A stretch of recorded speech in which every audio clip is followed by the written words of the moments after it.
दिन भर की खबरों को जानने से पहले नजर डालते हैं आज की सुर्खियों पर। हेडलाइंस के प्रायोजक हैं इंटीरियर डिजाइन और वर्क के लिए आज ही संपर्क करें फर्नीचर महल, क्योंकि हम घर नहीं आपकी खुशियां सजाते हैं और शुद्ध पानी का दूसरा नाम पियो प्योर जियो मोर। अच्छी पानी पिएं और स्वस्थ जीवन जिएं।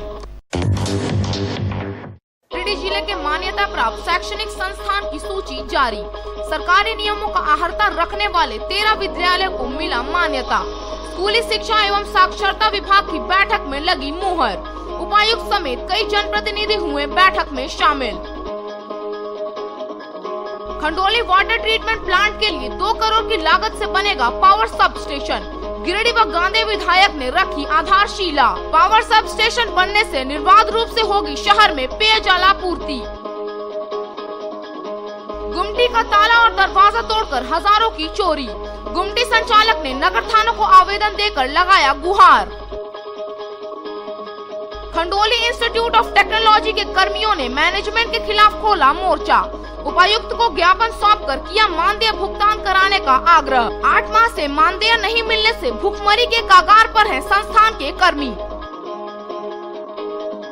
और केंद्र की मोदी सरकार के खिलाफ जेएमएम का 1 दिवसीय धरना। कृषि विधेयक को बताया जन विरोधी। धरना में शामिल हुए कई दिग्गज नेता।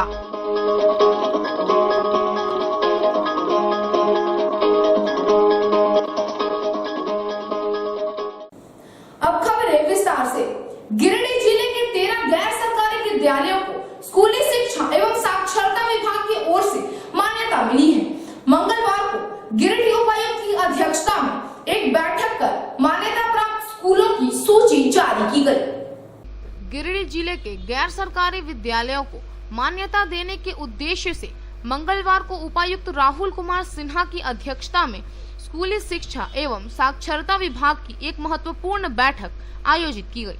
बैठक में शिक्षा का अधिकार अधिनियम 2009 के तहत गिरिडीह जिले के 13 विद्यालयों को मान्यता देने का निर्णय लिया गया है, जिसमें BNSDAV public school Giridih, Saraswati Shishu Vidya Mandir Barganda Giridih, Prakash Punj public school Pandedih Sirsia, ट्राइक्यूनल international Sikdardih Giridih, Sant Joseph school Lakhari Pachamba Giridih, Lal Bihari Mahto divine public school Nai Tand, LNP public school Bengabad Giridih, genius public school Jamua, Sant Joseph school Tikamgaha Jamua, Sarvodaya Shikshalaya Sihodi Kodambari Giridih, progressive public school Dumri, Sant Mary public school Sariya, Shri Ram Krishna DAV public school सरिया शामिल है। सभी गैर सरकारी निजी विद्यालयों की मान्यता पर गिरिडीह उपायुक्त ने जिला प्रारंभिक शिक्षा समिति के अनुसार कहा है। इसको लेकर जिला प्रारंभिक शिक्षा समिति का गठन किया गया है, जिसमें अध्यक्ष के रूप में उपायुक्त तथा सदस्य के रूप में उप विकास आयुक्त, जिला शिक्षा पदाधिकारी, सदस्य सचिव के रूप में जिला शिक्षा अध्यक्ष तथा सदस्य के रूप में जिला विद्यालय निरीक्षण एवं अनुमंडल शिक्षा पदाधिकारी तथा राज्य सरकार द्वारा मनोनीत 4 विधायक सांसद सदस्य के रूप में हैं। बैठक के दौरान सर्वसम्मति से 13 गैर सरकारी निजी विद्यालयों की मान्यता देने हेतु निर्णय लिया गया। बैठक में मुख्य रूप से गिरिडीह विधायक, गांडे विधायक, बगोदर विधायक, जिला शिक्षा पदाधिकारी, जिला शिक्षा अधीक्षक व अन्य संबंधित अधिकारीगण उपस्थित थे। खंडोली डैम के पास बहुप्रतीक्षित पावर सब स्टेशन का शिलान्यास गांडे व गिरिडीह विधायक ने संयुक्त रूप से किया। पावर सब स्टेशन के निर्माण होने से खंडोली के आसपास के गांव के साथ ही साथ जिला मुख्यालय के लोग भी लाभान्वित होंगे। बेंगाबाद प्रखंड क्षेत्र के खंडोली डैम के पास बहुप्रतीक्षित पावर सब स्टेशन का शिलान्यास किया गया। झारखंड विद्युत वितरण निगम लिमिटेड के द्वारा वार्षिक विकास योजना अंतर्गत एक 3311 केवी के पावर सब स्टेशन का शिलान्यास गांडे विधायक डॉक्टर सरफराज अहमद और गिरिडीह विधायक सुदीप्य कुमार सोनू ने संयुक्त रूप से नारियल फोड़कर किया। इस अवसर पर डॉक्टर अहमद ने उपस्थित जन समुदाय को संबोधित करते हुए कहा कि बहुप्रतीक्षित योजना की आज आधारशिला रखी गई है। इसके निर्माण से आसपास के गांव के साथ ही साथ जिला मुख्यालय के लोग भी लाभान्वित होंगे। खंडोली डैम से गिरिडीह शहर को पानी की सप्लाई की जाती है। बिजली की नहीं रहने से उन्हें जल आपूर्ति बाधित मिलती है। इसके निर्माण हो जाने से उस संकट से लोग उबर पाएंगे। मौके पर उपस्थित विधायक सोनू ने कहा कि इसके निर्माण कार्य के लिए भूमि लेने में काफी अड़चनें आ रही थी, जिसे सभी के सहयोग से समाप्त कर दिया गया और आज इसकी आधारशिला रखी गई है। इसके निर्माण हो जाने से निर्बाध रूप से कम 20 घंटे विद्युत की आपूर्ति की जाएगी और शहर वासियों को पानी भी पर्याप्त मात्रा में मिल सकेगा। मौके पर उपस्थित विद्युत विभाग के जनरल मैनेजर शुभंकर झा ने कहा कि इसकी नींव रखे जाने से क्षेत्र के लोगों में काफी खुशी देखी जा रही है। अगले 5 से 6 माह के अंदर इस कार्य को पूरा कर लिया जाएगा। मौके पर विद्युत विभाग के अध्यक्ष अभियंता धनंजय कुमार, कार्यपालक अभियंता अनूप कुमार बिहारी, सहायक अभियंता देशराज, कनीय अभियंता बिरसा उरांव, महापौर सुनील पासवान, कोडरमा सांसद प्रतिनिधि दिनेश यादव, नुन्नू राम किस्कू, सुरेंद्र मंडल, हसनैन आलम, मोहम्मद फखरुद्दीन सहित कई लोग मौजूद थे। हम आभार व्यक्त प्रतिनिधि हम लोग के बीच महापौर सर उपस्थित हुए, उनका भी हम आभार व्यक्त करते हैं। और अगर गिरिडीह खंडोली से पानी जाने के लिए लगातार 8 से 10 घंटे बिजली अनडिस्टरप्टेड बिजली रहेगी, तभी पानी यहाँ से शहर जा सकता है। तो उसी की व्यवस्था राज्य सरकार ने, बिजली विभाग ने यहाँ पर करने की कोशिश कर रही है। निश्चित रूप से सब स्टेशन का शिलान्यास हुआ है और हम लोग उम्मीद करते हैं कि जल्द ये बनकर तैयार होगा और 33 जो मेगावाट है ये बिजली यहाँ से जो प्रायोरिटी हमारी पानी की है, जो यहाँ से गिर जाएगा और उसके बाद जो सरप्लस हमारा बचेगा बिजली, वो आसपास के गांव के विकास के लिए खर्च किया जाएगा। मैं बहुत सरकार को और जिन लोगों ने सहयोग किया है, डीसी साहब को, फॉरेस्ट डिपार्टमेंट के लोगों को, बिजली विभाग के जीएम साहब से बहुत बधाई देता हूँ और उम्मीद करता हूँ कि ये काम जल्द से जल्द। शहर के स्टेशन रोड स्थित चाय पान की दुकान को अपराधियों ने निशाना बनाते हुए हजारों रुपए नकदी समेत सामान की चोरी कर ली। चोरों ने गुमटी का ताला और दरवाजा तोड़कर घटना को अंजाम दिया है। वारदात की सूचना पर मौके पर पहुंची नगर थाना पुलिस मामले की तफ्तीश में जुट गई है। शहर के स्टेशन रोड स्थित चाय पान की गुमटी में अपराधियों ने ताला तोड़कर हजारों रुपए का सामान व नकदी पार कर दिया। दुकानदार की सूचना पर नगर थाना के गश्ती दल मौके पर पहुंची और छानबीन में जुट गई। घटना के संबंध में मुफस्सिल थाना क्षेत्र के झरिया गादी निवासी पांडु यादव ने बताया कि वह रेलवे स्टेशन स्थित मोड़ के पास गुमटी में चाय पान की दुकान चलाता है। सोमवार की देर रात चोरों ने गुमटी का ताला तोड़कर उसमें रखी नकदी, कोल्ड ड्रिंक का फ्रिज, गल्ला समेत करीब 30-35 हजार का सामान पार कर दिया। मंगलवार की सुबह दुकान खोलने पहुंचा तो गुमटी का ताला और दरवाजा टूटा देख हैरान रह गया। सामान का मिलान करने पर पता चला कि हजारों की चोरी हो गई है। अपराधियों ने इससे पहले भी कई बार दुकान को अपना निशाना बनाते हुए चोरी की वारदात को अंजाम दिया है। उन्होंने बताया कि झरिया गादी के रहने वाले कुछ युवक ने ही वारदात को अंजाम दिया है। पुलिस को लिखित शिकायत दर्ज कराकर कार्रवाई की मांग करते हैं। रात को ये घटना 2 बजे का है, 2-2:30 बजे के बीच में हमको सूचना सवेरे मिला। 5 बजे भोर दुकान खोलने आते हैं, तब देखे ताला टूटा हुआ। दुकान खाली कर दिया, फ्रिज उरीज सब ले गया। 1 महीना पहले भी चोरी हुआ था और चोरी इन्वर्टर, बैटरी, सिगरेट, गुड़िया सब ले गया, तोड़ के गल्ला तक भी ले गया। मैंने मोटा मोटी मान के 30-35 हज़ार का मैंने की सब मिला कर।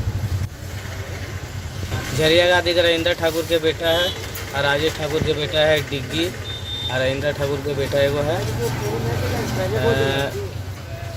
रविंद्र ठाकुर के बेटा नाम जोगेंद्र, 2।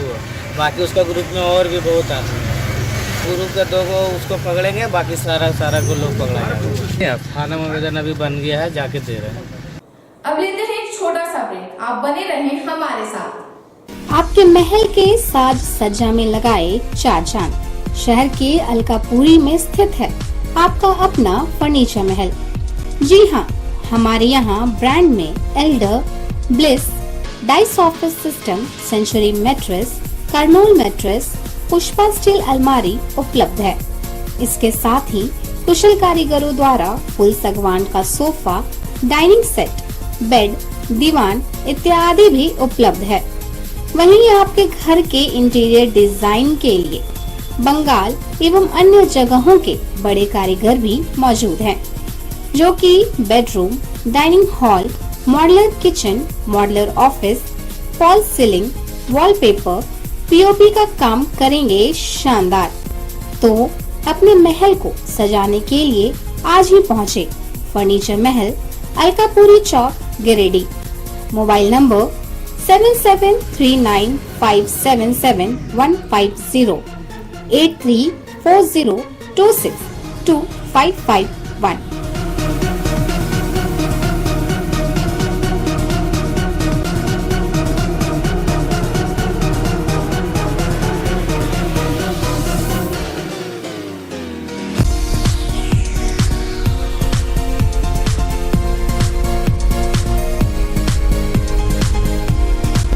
बूंद बूंद मिलके बनी लहर और लहर, लहर लहर मिलके बनी सागर, वो बनी सागर, वो बनी शुद्ध पानी पिएं और स्वस्थ जीवन जिएं।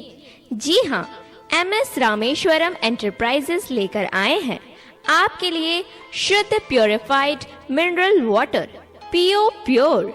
जी हाँ, PO प्योर, अच्छी क्वालिटी के शुद्ध पानी PO प्योर जो आपको रखे बीमारियों से दूर। तो PO प्योर जियो मोर। MS रामेश्वरम एंटरप्राइजेस, गादी नवडीहा, गिरिडीह। ब्रांच ऑफिस मगधपुर चौक, गिरिडीह। ब्रेक के बाद आप सभी दर्शकों का एक बार फिर से स्वागत है। केंद्र की मोदी सरकार द्वारा सदन में पारित किया गया कृषि विधेयक को जन विरोधी करार देते हुए जिला झामुमो ने एक दिवसीय धरना दिया। शहर के टावर चौक पर आयोजित धरना में पार्टी के कई नेता उपस्थित थे। कृषि विधेयक बिल के विरोध में मंगलवार को गिरिडीह में झारखंड मुक्ति मोर्चा जिला समिति ने शहर के टावर चौक के पास एक दिवसीय धरना दिया। धरना में मुख्य रूप से गिरिडीह सदर विधायक सुदीप्य कुमार सोनू, गांडे विधायक सरफराज अहमद, जिलाध्यक्ष संजय सिंह समेत कई अन्य नेता व कार्यकर्ता उपस्थित थे। इस दौरान जोरदार नारेबाजी के साथ कृषि विधेयक बिल 2020 का विरोध जताया गया। मौके पर कृषि विधेयक को जन विरोधी करार देते हुए राष्ट्रपति से सरकार को इसे वापस लेने का निर्देश दिए जाने की मांग की गई। मौके पर अगुवाओं ने कहा कि कृषि क्षेत्र संबंधित 4 विधेयक लोकसभा एवं राज्यसभा में लाए गए, वहीं बिना चर्चा इसे पारित कर दिया गया। अब राष्ट्रपति के द्वारा भी इसकी मंजूरी प्रदान की जा चुकी है। कहा कि यह विधेयक किसान विरोधी, मजदूर विरोधी एवं आम जन विरोधी है। इस कानून के लागू हो जाने से जमाखोरी एवं पूंजीवाद व्यवस्था को बल मिलेगा। छोटे मध्यम श्रेणी के कृषक पूरी तरीके से तबाह हो जाएंगे। साथ ही कृषि उपज MSP की गारंटी भी समाप्त हो जाएगी। इसलिए इस विधेयक को वापस लिया जाए। इस संबंध में पार्टी के शिष्टमंडल के द्वारा राष्ट्रपति के नाम एक ज्ञापन उपायुक्त को सौंपा गया। इसलिए एक बार जोरदार नारा और बड़ा ही दुखद समय गुजर रहा है जब 2014 के बाद से इस देश के संविधान की मूल अवधारणा, जिसमें हमारे पूर्वजों ने, हमारे स्वतंत्रता सेनानियों ने भारतवर्ष के संविधान और भारतवर्ष के गणराज्य को एक कल्याणकारी राज्य के तौर पर निरूपित किया था। कल्याणकारी राज्य का मतलब वेलफेयर स्टेट। कल्याणकारी राज्य का मतलब कि राज्य अपने नागरिकों की बेहतरी, अपने नागरिकों की सुख सुविधा का ध्यान रखने को अपना सर्वोपरि कर्तव्य मानेगा। लेकिन 2014 के बाद से केंद्र में सत्तारूढ़ इस भारतीय जनता पार्टी की सरकार ने इस कल्याणकारी राज्य की अवधारणा को बदल दिया।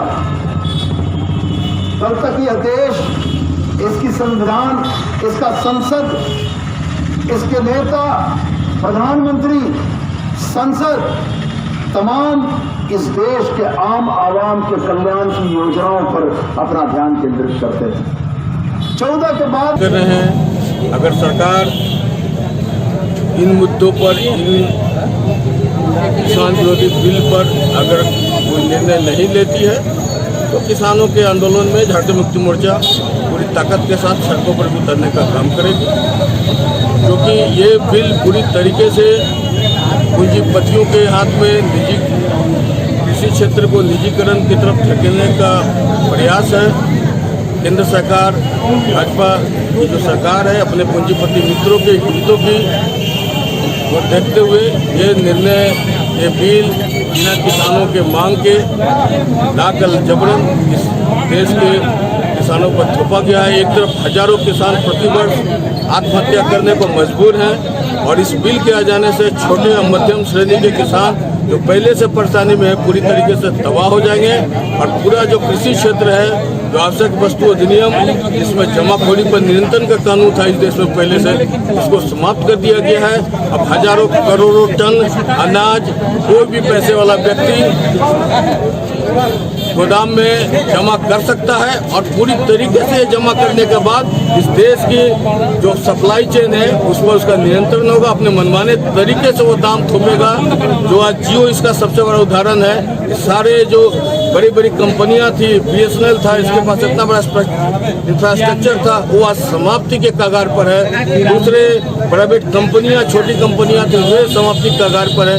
यही चीज देश के दो बड़े औद्योगिक घराने अडानी अंबानी को लाभ पहुंचाने के चलते, जिनका पहले से इस क्षेत्र में ITC के माध्यम से, अडानी विलवर के माध्यम से था, तो खाद्यान्न क्षेत्र में जो कमोडिटीज था उसमें उनका पैठ था पहले से। लेकिन गिरिडीह के चर्चित शैक्षणिक संस्थान खंडोली इंस्टीट्यूट ऑफ टेक्नोलॉजी के कर्मियों ने बकाया वेतन भुगतान की मांग करते हुए उपायुक्त से गुहार लगाया है। संस्थान से नाराज कर्मियों ने उपायुक्त को एक ज्ञापन सौंपकर मानदेय भुगतान कराने की मांग की है।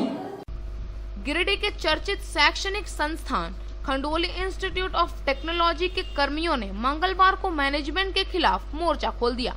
संस्थान में कार्यरत कर्मियों ने बकाया मानदेय भुगतान को लेकर गिरिडीह उपायुक्त राहुल कुमार सिन्हा को आवेदन सौंपा। आवेदन सौंपकर संस्थान द्वारा मानदेय भुगतान किए जाने की मांग की है। कर्मियों का आरोप है कि विगत फरवरी माह से अब तक उन्हें वेतन नहीं मिला है, जिस कारण सभी कर्मी आर्थिक तंगी से गुजर रहे हैं। उपायुक्त को दिए गए आवेदन में कर्मियों ने कहा कि उनके जीविकोपार्जन का एकमात्र आधार शैक्षणिक कार्य है।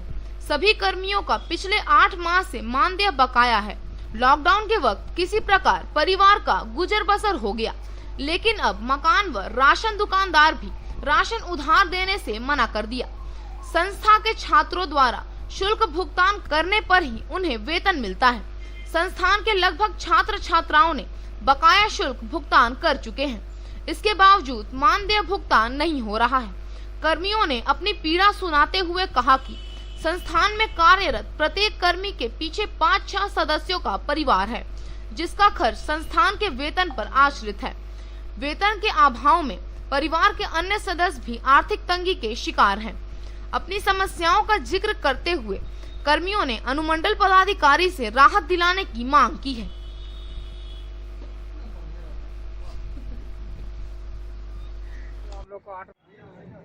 झारखंड में मेरा जितना भी कॉलेज है सारे को पेमेंट हो रहा है, 50% पेमेंट हो रहा है, तो हम लोग को क्यों नहीं? और हम लोग को फरवरी महीना से पेमेंट अभी तक नहीं हुआ है। और अभी प्रिंसिपल साहब बोले कि आप लोग एफिडेविट करके दीजिएगा तब 15 दिन का आप पैसा देंगे, तो 15 दिन का हम लोग क्यों लेंगे? जब हमारा कॉलेज जब चल रहा है, कॉलेज बच्चा सबसे फीस जब पूरा वसूली हो चुका है, तो हम लोग 15 दिन का क्यों लेंगे?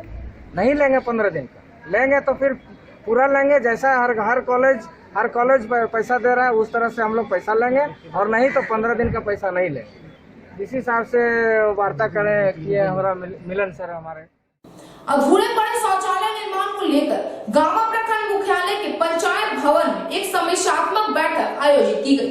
बैठक में अधूरे पड़े शौचालय निर्माण को 10 अक्टूबर तक पूरा करने का निर्देश भी दिया गया। गांवा प्रखंड के पंचायत भवन में स्वच्छ भारत अभियान के तहत प्रखंड विकास पदाधिकारी मधु कुमारी की अध्यक्षता में एक समीक्षात्मक बैठक का आयोजन किया गया। बैठक में अधूरे पड़े शौचालय निर्माण को जल्द से जल्द पूरा करने का निर्देश देते हुए वर्तमान में किए गए शौचालय निर्माण कार्य की समीक्षा की गई। बैठक की शुरुआत में प्रखंड विकास पदाधिकारी द्वारा गांव पंचायत में अब तक निर्माण हुए शौचालय का जायजा लिया गया और साथ ही अधूरे पड़े शौचालय निर्माण को 10 अक्टूबर तक पूरा करने का निर्देश भी दिया गया। प्रखंड विकास पदाधिकारी मधु कुमारी ने बताया कि गांव पंचायत में कुल 200 शौचालय का निर्माण करने का लक्ष्य निर्धारित किया गया था, मगर अब तक सिर्फ 100 शौचालय का निर्माण किया गया है, जिसे लेकर उनके द्वारा कर्मियों को निर्देश दिया जा रहा है। बैठक के अंत में प्रखंड विकास पदाधिकारी मधु कुमारी और गांव मुखिया अनुरूपा देवी द्वारा 4 लोगों को शौचालय का प्रोत्साहन राशि 12,000 रुपए का चेक प्रदान किया गया। मौके पर गांव मुखिया अनुरूपा देवी, मुन्ना गोप, सिद्धार्थ सिन्हा, बजरंगी पांडे समेत कई लोग मौजूद थे। महिलाओं को क्यों नहीं समझाते हैं कि बाकी लोग बनाया? अभी आप चेक ले जा करके आपके यहाँ जो नहीं बनाया उनको दिखाइएगा। देखिए 12,000 रुपया आ गया है, पासबुक अपडेट कराइएगा और पासबुक में ले जाकर उनको दिखाइएगा। ठीक है, अभी आपको चेक किया आपको आपकी बात अगर नहीं समझेंगे तो मेरी बात नहीं समझेंगे। आपका भाषा अगर वो नहीं समझेंगे, आप दिन रात उनके बीच उठना बैठना सब कुछ हो रहा है, आप पे अगर यकीन नहीं करेंगे तो मेरे ऊपर तो बिल्कुल यकीन बोलेंगे नहीं ये तो आइए अपना काम करके चलेंगे, है ना। आपको क्यों चुना गया? उसी सोसाइटी के बीच से आपको चुना गया क्योंकि लोग आपकी बातों पे ज्यादा यकीन करते। आप बोलिए ना किन्हीं एक का भी शौचालय बताइए कि अगर शौचालय बन गया पैसे नहीं मिले हैं तब आप बोलिएगा आप बनाइए आपको पैसे मिलेंगे। ठीक है, आप उनको यकीन दिलाइए। आपको क्यों चुना गया? उसी सोसाइटी के बीच से आपको चुना गया क्योंकि लोग आपकी बातों पे ज्यादा यकीन करते। आप बोलिए ना किन्हीं एक का भी शौचालय बताइए कि अगर शौचालय बन गया पैसे नहीं मिले हैं तब आप बोलिएगा आप बनाइए आपको पैसे मिलेंगे। ठीक है, आप उनको यकीन दिलाइए। के तहत शौचालय बनाना है और घर घर लोग इसके फायदा देंगे और घर घर हम लोग जाके शौचालय बनवाएंगे। ये 10 अक्टूबर तक उनका टाइम है। 202 का लक्ष्य है यहाँ, जिसमें 100 कंप्लीट हो गया, 40 पर काम चल रहा है। पूरा करना हम लोग को काम। तीसरी अंचल कार्यालय में एसीबी के छापे के बाद भी यहाँ कार्यरत कर्मियों की कार्य संस्कृति में सुधार नहीं आया है। मंगलवार को भंडारी पंचायत के एक अन्य दाता ने सीओ के समक्ष ही अंचल कार्यालय के कर्मियों पर घूस देने का आरोप लगा दिया। तीसरी प्रखंड के भंडारी पंचायत के रहने वाले अन्नदाता जागेश्वर बढ़ई लगभग 2 साल से जमीन पैमाइश के लिए अंचल कार्यालय का चक्कर काट रहे हैं। तीसरी अंचल कार्यालय में व्याप्त भ्रष्टाचार के कारण अन्नदाता की जमीन का पैमाइश नहीं हो पा रहा है। सरकारी जमीन के नाम पर अंचल कार्यालय के सरकारी बाबू द्वारा नजराना की मांग किया जा रहा है। थक हार कर पीड़ित अन्नदाता ने तीसरी सीओ हीरा मन्ना करकेटा के दफ्तर में जाकर शिकायत करने पर भी उन्हें डांट कर चुप रहने का नसीहत दे दिया गया। बताया जाता है कि सीओ की उपस्थिति में पीड़ित जागेश्वर ने अंचल कार्यालय के नजीर पर आरोप लगाया कि पैमाइश के नाम पर 5,000 रुपए नजराना मांगा जा रहा है। लॉकडाउन के कारण घर की माली हालत काफी खराब हो गया। ऐसे में अंचल कार्यालय आने पर 30 से 40 रुपए भाड़ा और खाने पीने में खर्च हो जाता है। आपने सर हम इतना ब्लॉक में कुछ कानून है कि नहीं है, इतना घूम रहे हमने 40 रुपया लगता है भंडारी से तीसरे आने में। एक ही बार बोल देते कि भाई ये चीज आपको लाना पड़ेगा और पैसा बोला कि 5,000 खर्चा करो तुरंत आ जाएगा हमें। तो ये सब चीज सर कानून है कि नहीं? पैसा नहीं दिए सर अभी पैसा 500 रुपये दिए हैं तो हम आगे आपका कार्रवाई करेंगे। 500 किसको दिए थे? नाजी बाबू।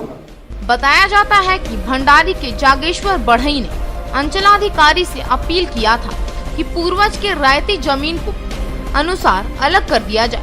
इसके लिए 6 माह पूर्व ही अंचल कार्यालय में एनआर का 1,000 राशि जमा किया गया।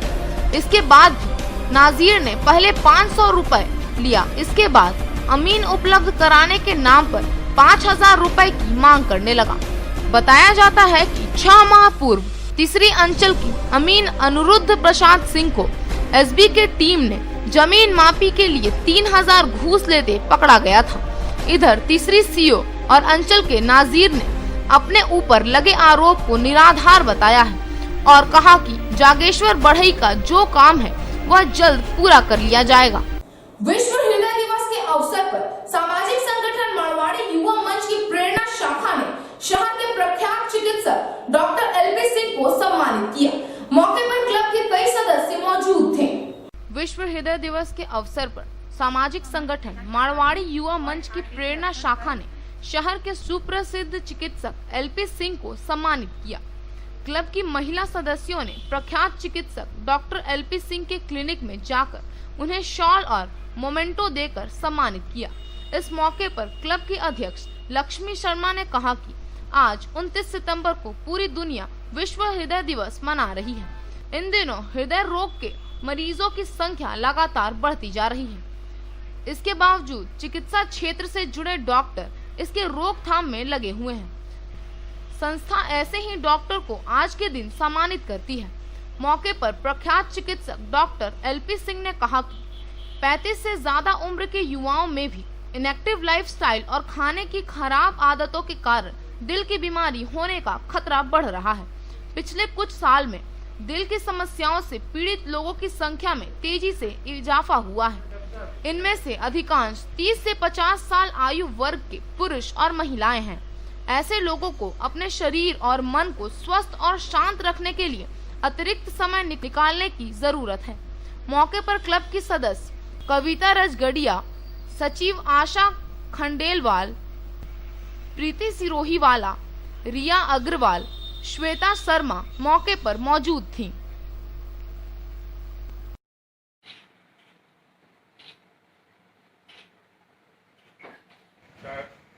दर्जा जो है संस्थापित है, मांस मछली खाना छोड़ दिया है।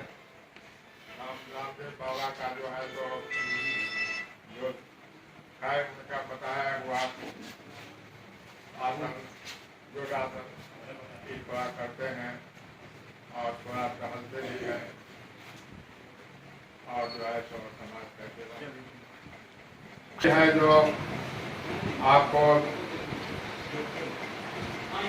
हम समझते हैं कि शाकाहारी भोजन जो है तो उम्र बढ़ने के बाद बहुत बढ़िया माने कि दीर्घजीवी होने के लिए होता है और समय समय पर हार्ट का जो है तो जैसे कि ब्लड प्रेशर का जांच, इसके बाद जो है टेस्ट जो है तो उम्र के मुताबिक पैथोलॉजिकल टेस्ट जो है तो कराना चाहिए और साथ साथ जो है तो मादक द्रव्य से मैंने मादक चीज से जो है तो बचना चाहिए। युवा मंच प्रेरणा शाखा ने वर्ल्ड हार्ट डे के अवसर पर शहर के प्रसिद्ध डॉक्टर एलपी सिंह जी जो हृदय विशेषज्ञ रोग विशेषज्ञ है उनको हम लोगों ने सम्मानित किया। गाँव में कोविड-19 को लेकर दुर्गा पूजा शांति व सादगी से मनाने को लेकर प्रखंड विकास कार्यालय में एक बैठक का आयोजन किया गया। बैठक में केंद्र सरकार द्वारा जारी कोविड-19 की गाइडलाइंस के अनुसार पूजा मनाने का निर्देश दिया गया। गाँव प्रखंड में दुर्गा पूजा को शांति व सादगी से मनाने को लेकर मंगलवार को प्रखंड विकास कार्यालय में एक बैठक का आयोजन किया गया, जिसमें कोविड-19 महामारी को देखते हुए पूजा को शांति व सादगी से मनाने के लिए प्रखंड विकास पदाधिकारी मधु कुमारी द्वारा कई दिशा निर्देश दिए गए। बैठक में निर्णय लिया गया कि इस बार का दुर्गा पूजा के दौरान प्रखंड में कोविड गाइडलाइंस के अनुसार मनाया जाएगा। प्रखंड विकास पदाधिकारी द्वारा दिए गए निर्देशानुसार इस बार पूजा पंडालों व मंदिरों में भीड़ लगाने पर मनाही रहेगी। साथ ही मेले में दुकानों की संख्या में भी कमी रखी जाएगी। इसके साथ ही सभी मंदिरों में एक बिजली मिस्त्री को 24 घंटे रहना आवश्यक होगा। बैठक में अस्पताल प्रबंधन के सुझाव के अनुसार प्रखंड विकास पदाधिकारी मधु कुमारी द्वारा पूजा कमेटियों को मंदिरों व पंडालों में मास्क व सैनिटाइजर का व्यवस्था करने का निर्देश भी दिया गया। वहीं प्रतिमा विसर्जन में अधिक भीड़ नहीं शामिल होने की बात भी कही गई। मौके पर अंचलाधिकारी अरुण कुमार खालको, पुलिस अफसर निरीक्षण चांद किस्कू, टिकैत भवानी प्रसाद, यशवंत सिंह, ललित पांडे, दिनेश सिंह, धीरज सिंह सहित कई जनप्रतिनिधि मौजूद थे। उसमें हमारे खास करके बच्चे और जो ओल्ड एज पर्सन है, बुजुर्ग लोग हैं, वो बहुत ही प्रभावित होने की उनकी संभावनाएं बनी रहती हैं। तो इसलिए यही पर्पस है एकमात्र सरकार का, देश के पुलिस और प्रशासन का, कि हम सुरक्षित रूप से त्यौहार खुशी का चीज़ होता है तो उसको हम और कितने सुरक्षित तरीके से मनाएं ताकि सभी लोग खुशीपूर्वक मनाएं, कहीं किसी तरह का कोई अप्रिय घटना की सूचना हमें न मिले या अप्रिय घटना घटे ना हो। इसलिए हम लोग इतना दिन पहले ही प्रिकॉशन लेकर के ये कर रहे हैं कि क्या हमको करना है और क्या हमको जो पहले से करते आ रहे हैं उसमें थोड़ी बहुत तब्दीली की गई है। जिसमें मेन चीज़ है, मैंने एक चीज़ नोट कर लिया था सरकारी कि इतना पहले तो कभी मीटिंग बुलाई नहीं जाती थी, लेकिन कोरोना के कारण पहले मीटिंग बुलाई। इस बार का जो माता की जो मूर्ति बने, जो हम लोग पहले बहुत बड़ा बनाते थे, तो उस समय जस्ट संभव है तो आधा कर देंगे, अगर 10 फीट का मूर्ति बनाते हैं तो 5 पूजा तो हर रूप में हो सकता है, घर में भी हम फोटो रख के भी कर लेंगे, लेकिन फिर भी नहीं, जहाँ स्थापित होना है जो स्थापित होता है वो लगेगा। और ताकि वहाँ से मूव करके जब आप विसर्जन के लिए जाएंगे तो उस समय आपको ज़्यादा गंधों की जरूरत ना हो या ज़्यादा ऊंचा मूर्ति रहेगा, उससे भी परेशानी हो सकती है।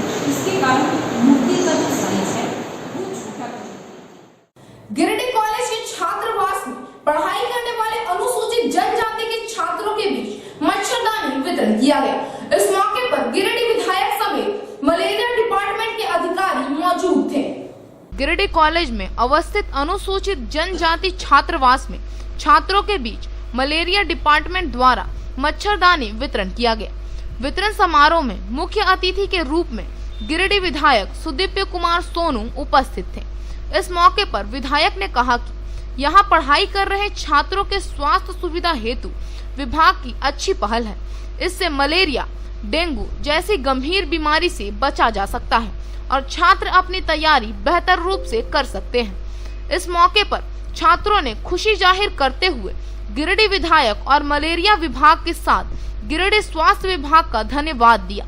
कार्यक्रम में मलेरिया विभाग के पदाधिकारी के अलावा कॉलेज छात्रावास के छात्र, प्राचार्य, प्रोफेसर एवं झारखंड छात्र मोर्चा से रणधीर वर्मा मौजूद थे। ग्रामीण परिवेश के ये बच्चे जो आकर शहर में अपने भविष्य के संघर्ष में जुटे हैं, उनको सरकार की तरफ से ये मदद पहुंची, तो इसका श्रेय district malaria officer DMO ma'am आपको जाता है और हम इसके लिए बहुत आपका अभिनंदन करते हैं और आभार व्यक्त करते हैं। कोरोना काल से पहले विधानसभा चुनाव की जीत के तुरंत बाद मुझको आपके बीच आने का मौका लगा था। हमने उस वक्त आपकी समस्याओं को सुना था और समाधान की दृष्टि में काम करने का आश्वासन भी दिया था। लेकिन दुर्भाग्य ये रहा कि कोरोना के संकट ने पूरे देश, दुनिया, राज्य और शहर को इस तरीके से घेरा कि जो रूटीन के काम थे, जो नियमित काम थे, वो पीछे पड़ गए और कोरोना का संकट सारी जगहों पर हावी हो गया। मुझको खुद आज इस बात को याद करके थोड़ा सा अफसोस भी हो रहा है कि मैं आपके बीच आकर बोल कर गया था और वो बातें चरितार्थ नहीं। लेकिन यकीन जानिए, कोरोना का ये संकट काल अब उत्तरार्ध की ओर है, समाप्ति की ओर जा रहा है, तो हम निश्चित रूप से लगेंगे। अभी मैंने यहीं बैठे बैठे पीएचडी के एग्जीक्यूटिव को बुलाया है।